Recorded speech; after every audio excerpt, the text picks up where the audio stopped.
Good. How you doing? Good.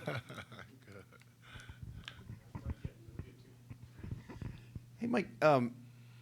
Obviously, the losing streak is on everybody's mind, and you used the word discouraged the other day, and it's natural for guys to feel that way.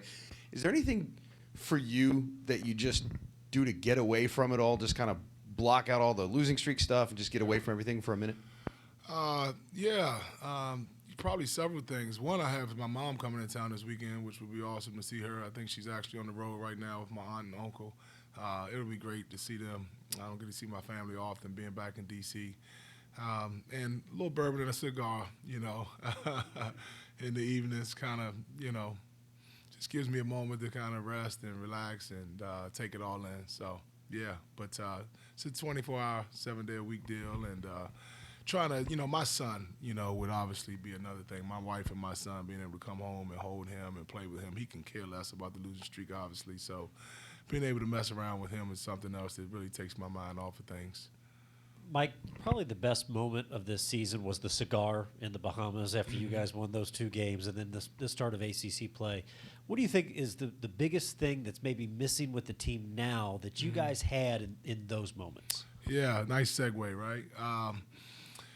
You know what? We had a good thing going. There was the suddenness of everything that transpired with Coach Mack stepping away and me stepping back in. When to start the year, right? I knew I was going to have those first 6 games for at least a month or so. I can't remember how long, but we knew it in advance, so we could prepare for it. I was a lot more prepared for it, despite being incredibly nervous about it. We knew it was coming. This we didn't see coming right away, and so it kind of fell in our lap. And we've been treading water ever since. But we've been competing, obviously, given our performances in every game except the Syracuse game. We've been right there. So I think that we're, chomping at the bit to get over the hump and really excited about having a good practice today and playing a really good Clemson team tomorrow and seeing what happens. Mike, Jared talked a little bit about trying to maintain a positive attitude and demeanor even with everything going on. How hard has that been for something for you personally? Yeah, I'm human, so it's easy to, as I said in the last press conference, be frustrated, discouraged a little bit, but those are just emotions, and I have to make sure that they don't stay with me, right? I have to maintain a positive approach, which hasn't been incredibly hard, again, given our kids' effort, their willingness to come in. Again, I've talked about coachability at times, and we've had some of those issues, but large in part, their willingness to come in and compete and get after it and not quit has helped me remain positive. So, again, you talk about the family, my wife, my son, my mom, my dad, a lot of support from back home. All of that certainly helps as well. Mike, you said after the first 6 games, that experience had taught you that you could do this. You could be a head coach because you didn't know, you hadn't done it. Do you feel like this year, do you feel prepared for just about anything at this point, that anything that the situation could throw at you? Well, I think that I'll be a lot better prepared than the average candidate who hasn't been a head coach, obviously, given the circumstances that I've been given. But it certainly doesn't make me an expert. I'm learning every day, growing every day. My cup is never full. I'm ever learning. I'm learning from our players, learning from our staff, on the phone with coaches, trying to figure out what they're doing well. Everybody's in that grind right now in February, trying to finish strong, so not able to talk to as many people as I'd like. But I would like to think that I'm much better prepared going into the next season as a potential head coaching candidate than I would if I had been an assistant coach the entire year. Has your mom seen you coach a game yet as a head coach? You know what? She's. I want to say that my mom is 2 or 3-0 on the year. So getting her back in the building will be hopefully will be a good thing for everybody. Mike, talk a little bit about Clemson and what you see with them, as though they've been struggling as well here lately. What do you see with those guys, and what do you expect tomorrow? I'll be honest with you, Jody. I see a team that their record doesn't indicate how talented they really are. They're a really good team, and I think the world of Coach Brownell. He's a guy that not many you can't get much chatter from a lot of head coaches on the road when you're recruiting. He's a guy that I've been afforded an opportunity to talk with a little bit. He's a really nice guy.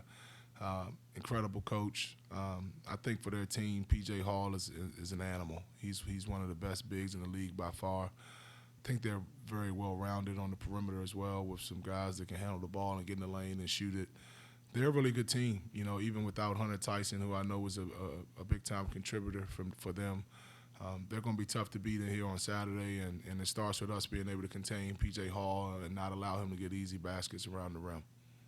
Mike, a big area of emphasis the last couple of games is making sure that you guys get the ball in the paint. But at times against Miami, it seemed like the offense got a little bogged down at times. Is that a fine line between making sure that it's not sticking in somebody's hands and still making sure that it gets in the paint? Yeah, absolutely. We never wanted to stick often. There are some plays where guys are in isolations, but we have to make quicker decisions. We have to be able to get the ball out of our hands and get it in the lane and move it and allow the next guy to get in the lane. And the ball's got to move from one side of the floor to the other, and it's got to get up and down the floor a lot faster as well. We love to get out in transition and get more. We haven't been very successful at that as much as we would like to. So it starts with, getting stops. When you get stops, that gives you an opportunity to run and get something in transition. And from there, we have to be able to flow a lot quicker, right? Again, we did implement something different in terms of how we wanted to attack offensively, and our guys are still getting used to it. Hopefully we can get a lot better at it today, and that'll show itself tomorrow.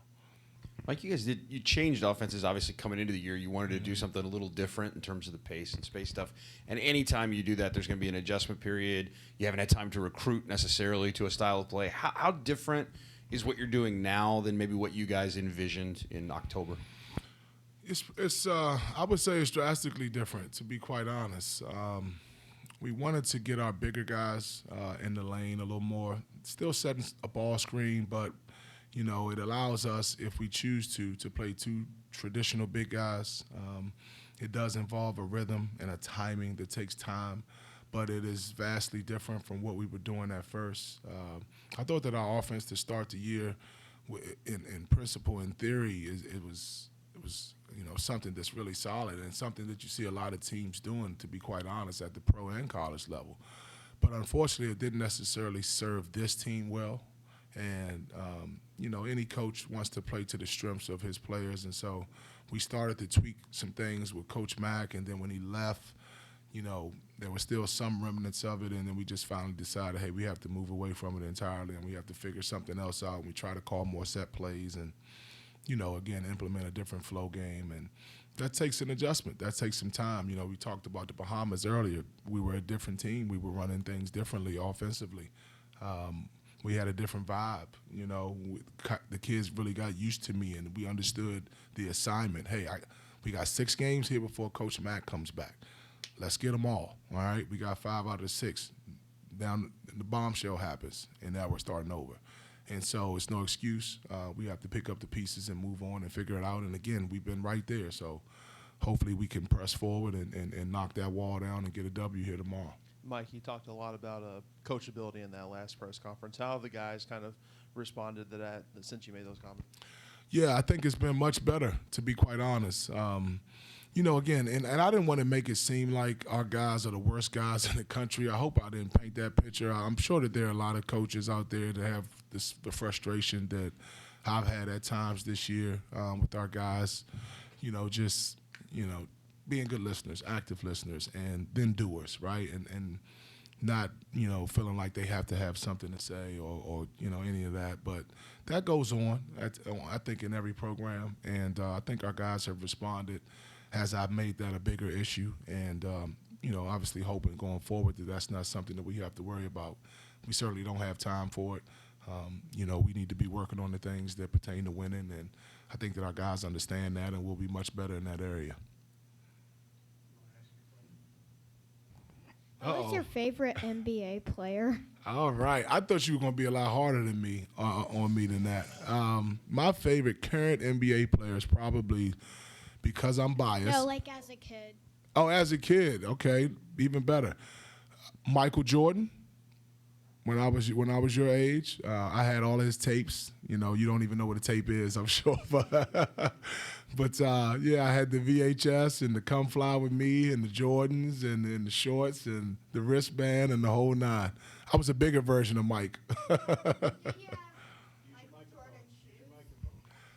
Did you have Michael Jordan shoes? I did. I had several pair of Air Jordan. I still do, in fact. I still You do. I do. Does Louisville wear Michael Jordans? I don't know if I'm allowed to answer that.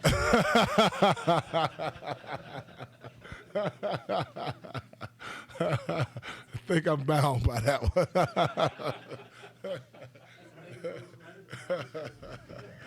Is that it? All right, thanks, guys.